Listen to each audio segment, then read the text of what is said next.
Tell you something I realised about Australia that I think it's taken me 30 years of living here to figure out last week.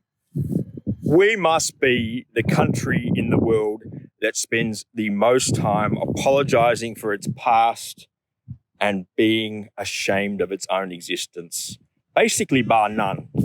Only one I can think of that's worse is Germany, and yeah, they got reasons. But do we? I was watching the coverage of Australia Day last week, and fully more than half of it was people burning flags, throwing red paint on statues, footy clubs issuing woke statements apologising for a national holiday. And I thought, where else in the world is doing this?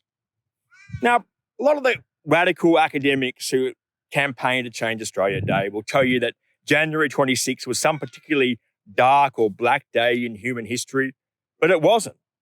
In the first place, Governor Phillip rose the flag in peace. He was actually stabbed in the chest by an Indigenous bloke later and ordered that no reprisals be carried out. Does that sound like an invasion to you?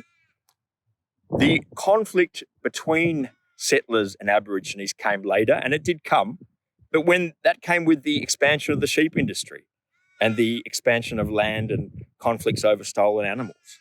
That's mostly what happened then. But let's think about the counterfactual. How many of these people just wagged year 8 history? If it wasn't Britain, it was going to be Holland, was going to be France, was going to be Portugal. And how did those guys run their colonies compared to how Australia was run? Mass enslavement, industrial scale enslavement of the Indigenous population, total extraction of resources, and zero investment to education. Okay? The closest thing we came to mass slavery was the way convicts were treated. They came over here on floating toilets. 1 in 3 of them died on the journey. No one cared. And that was before they even got sentenced to years of backbreaking labour for stealing a loaf of bread or a chicken or something like that. Okay? Ask anyone from a country colonised by a country other than Britain how they feel about their colonial past versus those who lived in, say, Malaysia, Singapore, or Hong Kong. Look at the stats, okay? But let's imagine that Melbourne was never settled. It would be still called Nam. It would be left untouched like some island off the coast of India. Would that have meant no violence? Get real. Archaeological studies show that between 5 and 10% of all adolescent to young men in every generation of Indigenous tribes died due to wars of conquest. Okay? Add that number up over 60,000 years at 25 years per generation and a population of about 1 million people at colonisation. And how many dead people do you get? Would you call that number genocide?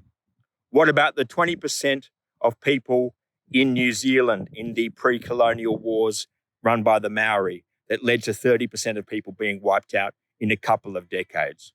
What would you call that? People are so eager to infantilise Indigenous people and portray them as victims, they like to pretend that the same impulses that have governed all human history did not apply to them. But they did, okay? The leaders of those nations, like all nations, were driven by an urge to dominate. The way the world works is a bit like the yard in Supermax. You shiv, get shivved, or put some Cotty's cordial on your lips and find yourself a big boyfriend. That's just how it is. People pretend it doesn't work that way now, but it's worked that way for all of human history. Has it been unjust? Depends, lad. You got to zoom out to get some perspective. How many times did the Brits get rumbled before they went nuts and invaded just about every country in the world?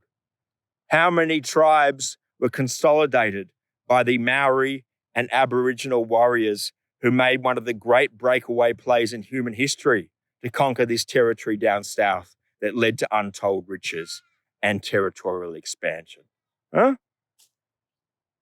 I think the fact is that the people leading this charge of complaints are mostly 2nd and 3rd generation rich kids living off the wealth of this country who are too spoilt to believe that the laws of human history should be understood by them before they speak on these matters. Because let's face it, the vast majority of Indigenous Australians do not share this red paint on statue view, the idea that all institutions are racist. The vast majority of Aboriginal people in Australia are Christian, way more than you'll find in the suburbs around Sydney Uni, like Erskineville and Newtown, where atheism is in charge.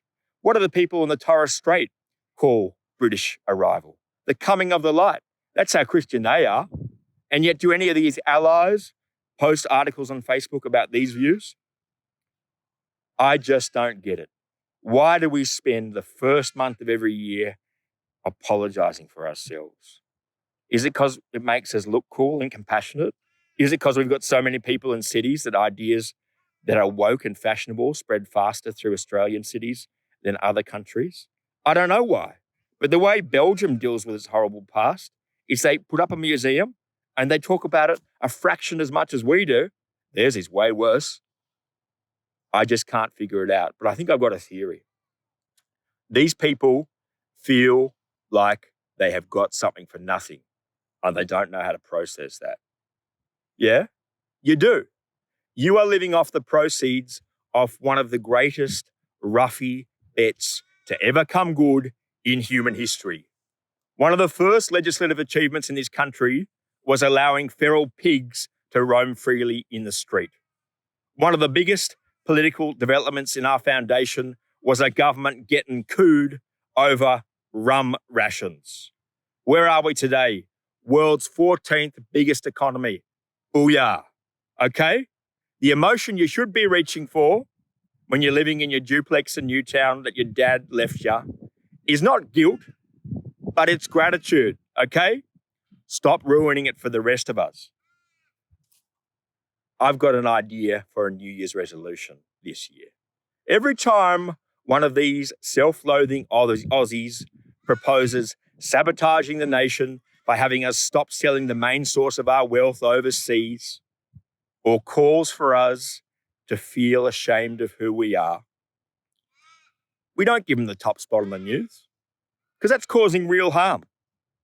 When Albanese first came to power riding a woke wave in 2022, more than half of Australians wanted a change to Australia Day. This year, 75% of people supported it. What do you think it does to the nation to have its sensitive identity ping all over the place like that? Like some bloke with pupils the size of tea saucers. It's hugely harmful. So instead of getting top spot on the news every year, this year we give them all a roundhouse kick to the face. Let's see how social cohesion improves after that, eh? Just an idea.